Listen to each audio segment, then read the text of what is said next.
할렐루야, 사랑하는 성도 여러분, 1월 18일 화요일 아까베 시간이 돌아왔습니다.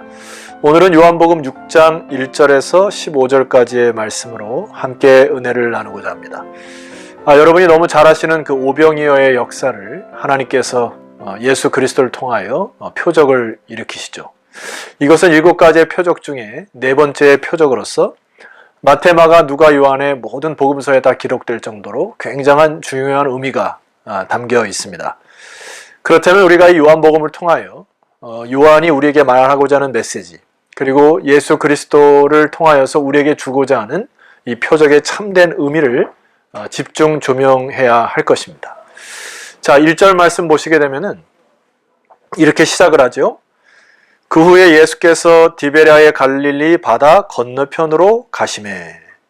요한만이 여기 디베랴라고 하는 단어를 언급을 합니다. 이 디베랴라고 하는 이때 당시의 이 단어는 굉장히 이 사람들에게 참 어려운 곳, 그리고 소외된 것으로 인식되어진 것이 바로 디베랴라고 하는 단어입니다.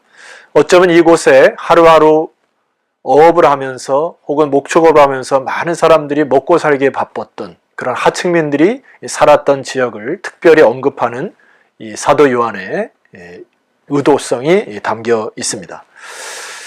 그래서 그 2절 말씀 보게 되면은 큰 무리가 따르니 이는 병자들에게 행하시는 표적을 보았음이러라. 그들이 본 것은 병자들에게 행했던 그 기적과 표적 때문에 따라다녔다는 것이고, 아마 여기에 있는 많은 디베랴 사람들의 관심도 기적을 통하여 자신들에게 뭔가 큰 이익을 얻고자 하는 것으로 많은 사람들의 관점이 모아진 것 같아요. 자, 3절 말씀 보시면은 예수께서 산에 오르사 제자들과 함께 거기 앉으시니, 4절 마침 유대인의 명절인 유월절이 가까운지라. 자, 여기에 그 명절인 유월절이 가까워서 유대인들이 예수님을 바라보는 관점이 또 달리 보이는 관점이 있습니다.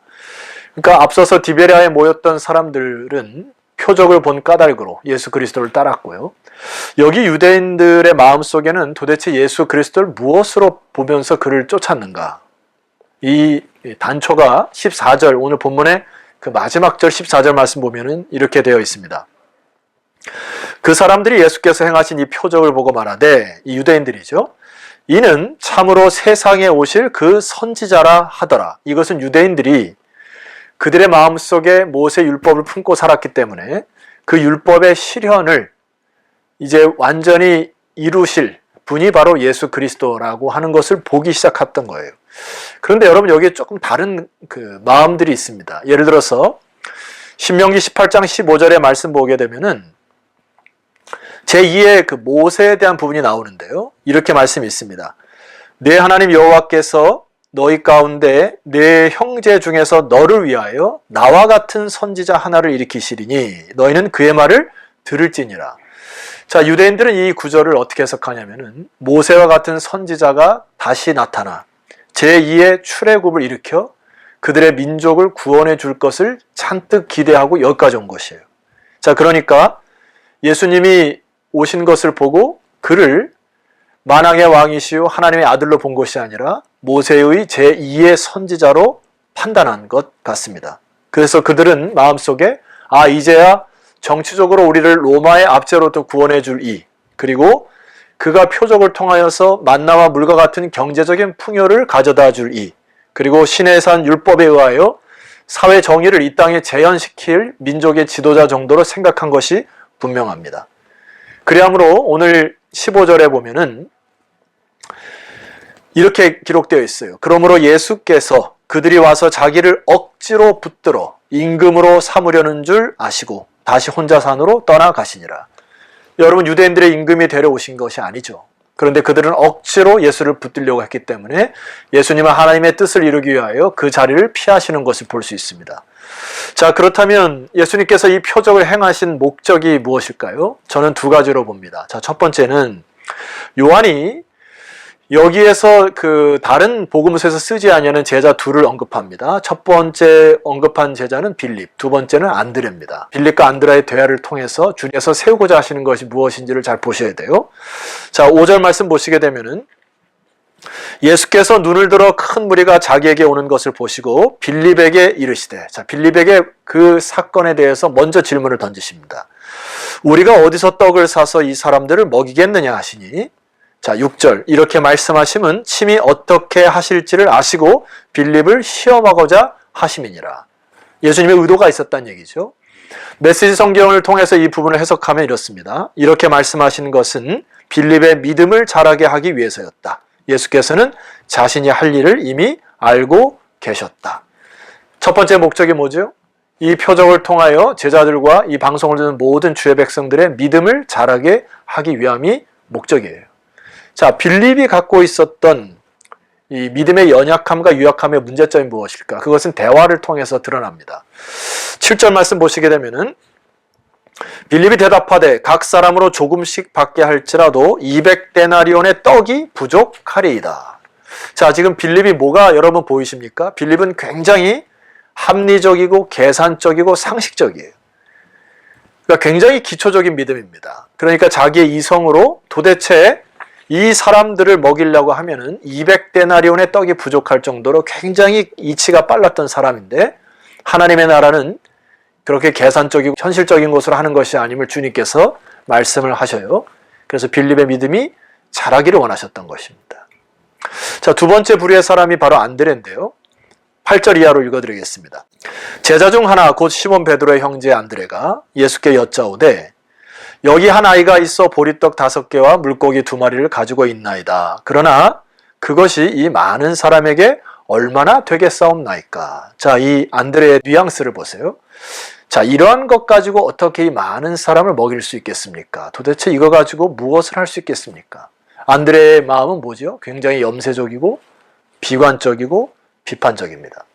예수님의 권세와 능력을 아직 모르니까 그의 마음은 연약하여 이 세상에 있는 이 방식을 보면서 굉장히 비관적인 믿음을 보게 됩니다. 근데 예수님이 이때 당시에 주저하지 아니하시고, 자, 10절 말씀 보세요. 예수께서 이르시되 이 사람들로 앉게 하라 하시니 그곳에 잔디가 많은지라 사람들이 앉으니 수가 5,000명쯤 되더라. 11절 예수께서 떡을 가져서 축사하신 후에 앉아있는 자들에게 나눠주시고 물고기도 그렇게 그들의 원대로 주시니라. 자, 주님의 능력이 임하고 나니까 여기 장정만 5천이니까 한 2만 명 되는 사람들을 그들의 원대로 나눠주시는 그 능력의 주님을 소개를 하죠. 여러분, 우리의 믿음을 더 세워가시고 키워가시기를 소망합니다. 우리 주님은 그런 능력의 주님이심을 믿으시기를 소망해요. 자, 이 오병이어를 통하여 믿음이 약한 것을 세워주기 위한 하나의 목적이었고요. 두 번째 목적은 무엇일까요? 그것은 나중에 우리가 좀 더 자세히 살펴보겠습니다만은 요한복음 6장 26절 27절에 보시게 되면은 이 부분에 대해서 설명해 주시는 부분이 나옵니다. 26절 읽어드릴게요. 예수께서 대답하여 이르시되 내가 진실로 진실로 너희에게 이르노니 너희가 나를 찾는 것은 표적을 본 까닭이 아니요 떡을 먹고 배부른 까닭이로다.